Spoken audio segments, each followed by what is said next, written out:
Eliyahu Hanavi, pourquoi la prophétesse Déborah, elle a eu la chance d'être prophétesse? Alors Havanan, écoute bien, ouvre bien tes oreilles et entends. Mon mari, rends-moi service. Oui, qu'est-ce que tu veux, ma femme? J'ai entendu, le Rav, il a parlé de Déborah. Explique-moi. Je sais pas, je peux pas attendre le prochain cours qu'il va nous dire sur Déborah. Dis-moi, qu'est-ce qu'elle a fait de spécial? Ah, je vais te raconter, ma femme. Allez, venez, mes enfants, et venez écouter. Et toi, mon frère, viens toi aussi écouter. C'est extraordinaire. Déborah, elle habitait en Israël. On parle d'il y a plus de 2000 ans, 2300 ans, à peu près. Elle était mariée avec un homme qui s'appelait Barak. Mais cet homme-là, c'était un âme haaretz. Ça veut dire quoi? Il comprenait rien. Il comprenait rien, cet homme-là. Il était gentil, il était sympathique. Mais il avait même des fois des peurs. Et Déborah, c'était une femme noble, intelligente. Alors, Déborah, qu'est-ce qu'elle a fait? Vous savez, qu'est-ce qu'elle a fait? Elle a dit, mon mari, regarde, j'ai préparé des mèches. Des mèches. Est-ce que tu peux les apporter au temple, s'il vous plaît? Comme ça ajoute de la lumière dans le temple. Et voilà que Barak, il arrive comme ça, il amène des mèches au temple, et il les allume. Un jour, le lendemain, est-ce que tu peux préparer? Je vais te donner des mèches, tu peux les amener au temple. Il y a deuxième jour, troisième jour, et les gens ils venaient, ils disaient, ouais, le temple, il y a plus de lumière que d'habitude, mais c'est merveilleux. Mais qui c'est qui a rajouté ces lumières-là dans le temple? On voit beaucoup mieux. Les Kohanim, ils étaient contents. Alors tout le monde dit, vous savez qui c'est? C'est Barak. Quoi? Barak? Cet homme-là? Hein? Mais c'est un grand donateur. Quoi, il va perdre son temps pour se sacrifier, pour ajouter dans la lumière. Alors voilà, il arrive Barak. Oh, merci, monsieur Barak, comme vous êtes extraordinaire. Bonjour, monsieur Barak. Et là, de ce coup, Barak, il a commencé à être joyeux. Il a commencé, ouais, il rentre à la maison, il est plus triste. Il rentre parce qu'on le considère, il existe. Ah, ma femme, alors demain tu me donnes des mèches, je vais les amener au bas. Oui. Tout le monde à la synagogue le samedi. Aïe, allez, assis-toi ici. Vraiment, tu es quelque chose de bon, hein. Tu es quelque chose de gentil. Quelqu'un de gentil, vraiment.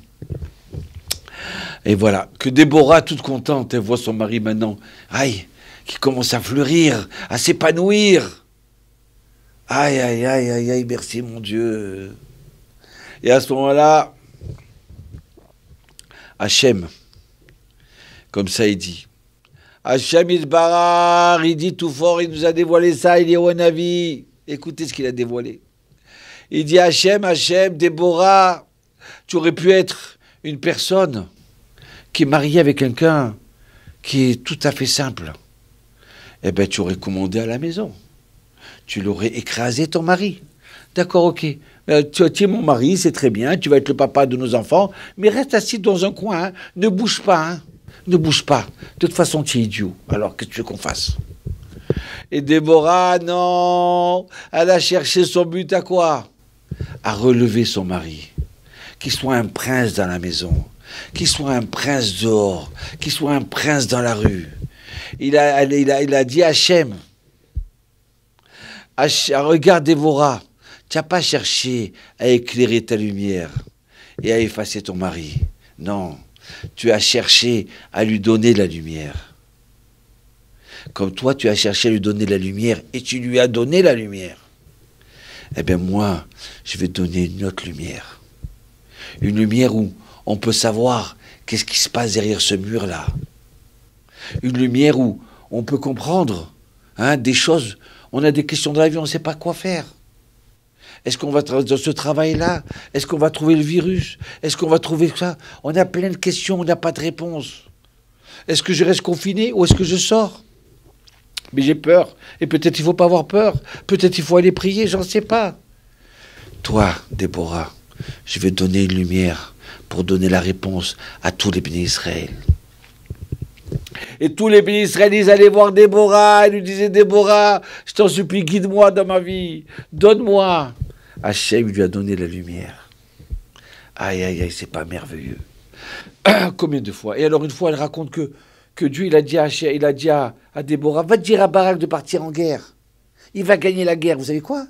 Barak, il était tellement monté en estime dans le monde, d'accord, et dans le peuple d'Israël, que c'était lui le chef des armées. Et voilà que Barak, il dit à Déborah, non. Non, j'ai peur. J'ai peur. Il faut que tu viennes avec moi à la guerre. Mais Hachem, il va te faire gagner la guerre, t'inquiète pas. D'accord, je sais, il va me faire gagner la Emouna, mais je veux que tu viennes avec moi. Et Déborah avec Barak, et il gagne la guerre. Aïe, aïe, aïe, aïe. Vous savez ce que ça veut dire Barak? Barak, ça veut dire éclairé. Ça veut dire un éclair. Vous avez vu ça?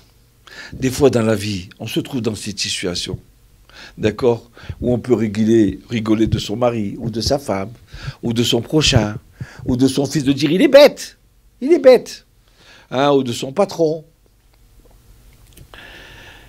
Mais nous, si on veut la vraie lumière, avant tout, même sans vouloir la vraie lumière, parce que Déborah n'a pas cherché la vraie lumière, elle a cherché à faire du chesed, de la bonté envers son mari, elle a cherché à le relever, pas à l'écraser. Voilà notre but dans la vie. Souvent, on se trouve, des fois à l'école, quelqu'un qui a fait une erreur, il a dit une bêtise. Alors on peut s'éclater de rire. Et après quoi? Il ne veut plus étudier. Pourquoi tu ne veux plus étudier? Non, non, je ne veux plus aller à l'école, je ne veux plus rentrer dans ces classes. Pourquoi?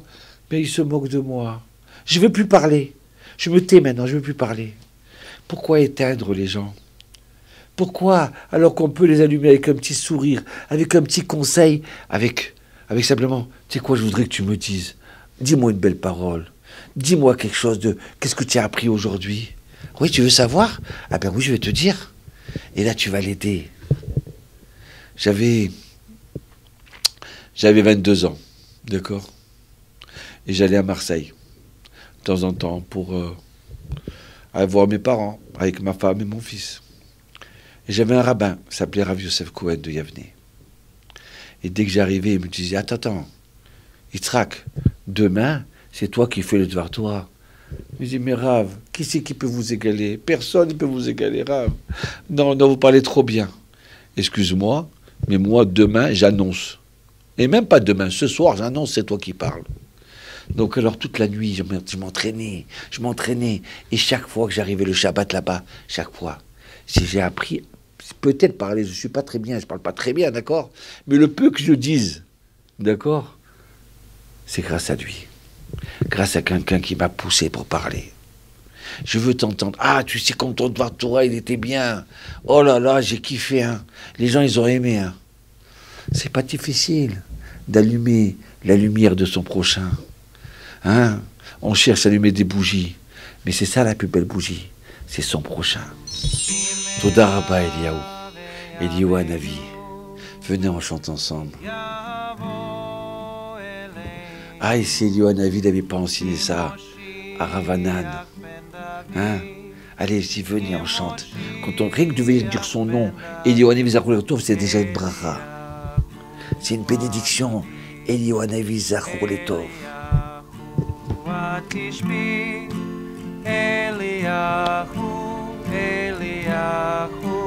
Eliyahu Agiladi.